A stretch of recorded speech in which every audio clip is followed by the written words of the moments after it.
Intandaro y'intambara yo ku Rucunshu. Impamvu zo kugira ngo ibintu bimere nabi bicike nk'uko babicamwo umugani ngo bicikiye ku Rucunshu, byatewe na Rwabugiri ubwo yari afungiye i Bugande yarateye kwa Ntare ya Bacwa, ni ukuvuga Cwa. Muri icyo gihe ni nabwo yubatse Imbarara n'i Masaka. Yatabaye iyo ngiyo mu Bugande, abazungu bamufungira mu nzu ari iy'abatabazi bise Urutare. Ubwo atumiza Rutarindwa na Muhigirwa ngo agire icyo ababwira. Umutwa abatumyeho ahura na Kabare, ataragera kuri ba Rutarindwa, Kabare aramucacura ngo amubwire aho umwami ari n'aho amutumye, undi amwerurira byose.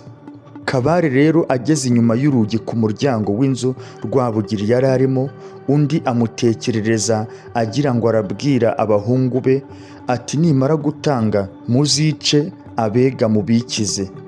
Nuko Kabare atwara ayo magambo y'ibanga, maze urwangano rw'Abega n'Abanyiginya rutangiriraho. Batangira ubwo bangana akayengo. Muri icyo gihe Rwabugiri abicamo arapfa, apfuye bakomeza akayengo ntibangana byeruye kandi banganye. Bukeye bari mu marangara ya Kabgayi aho bita i Rwamiko na Rukaza ku karenge ka Rucunshu hateganye n'Imbari na Mapfundo, Rutarindwa yari amaze kwima ingoma yitwa Mibambwe, nawe Kanjogera bamwita Nyiramibambwe kuko yimanye na Rutarindwa, akaba rero yari mu kigwi cya nyina wari warapfuye.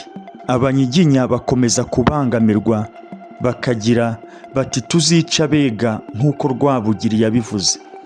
Abega nabo bakaba bazi iryo jambo n'imitsindo yaryo ari bo bayifite. Maze umunsi bereye Rwabugiri, uri bayibayi babuki yurira umuvumu awihishamo.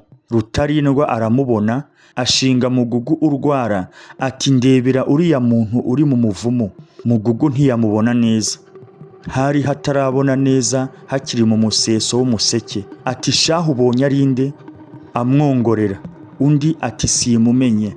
Barangije ibyabo byo kwera, undi amanuka muri wa muvumu. Bisibira kabiri.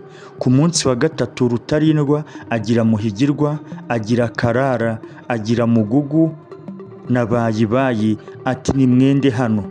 Abajyana ukwabo. Ati bahungu, ko twari kumwe ku kiyanja twera, ninde muntu wari mu muvumu? Umwe ati simuzi, undi ati simuzi.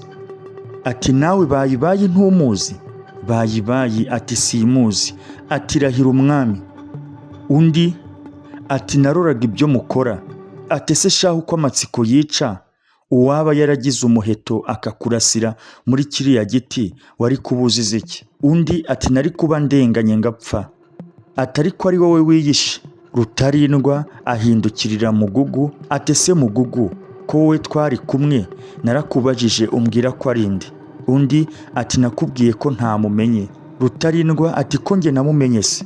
Undi ati waramwimenyeye ntacyo bitwaye. Bararaho rimwe. Ku munsi wa kabiri ingoma ijya ku nama, itanga Bayibayi arafatwa, no kwa Sebuki icumu rinywa amazi. Bayibayi arapfa, kwa Buki bapfamo benshi. Bamaze gutanga bene Buki, bisibira kabiri. Mugugu nibwo agize ati ndanduye njye iwanjye mu Burima. Nibwo agiye iwe mu Burima. Agezeyo nibwo bamukurikije Kabare n'ingabo. Ziteye Mugugu iwe mu Burima. Barwana akazuba karashe, bageza ko rirenga. Bigejeje ku gicamunsi, Mugugu aritwika na bene wabo bamwe, abandi baguye ku rugamba.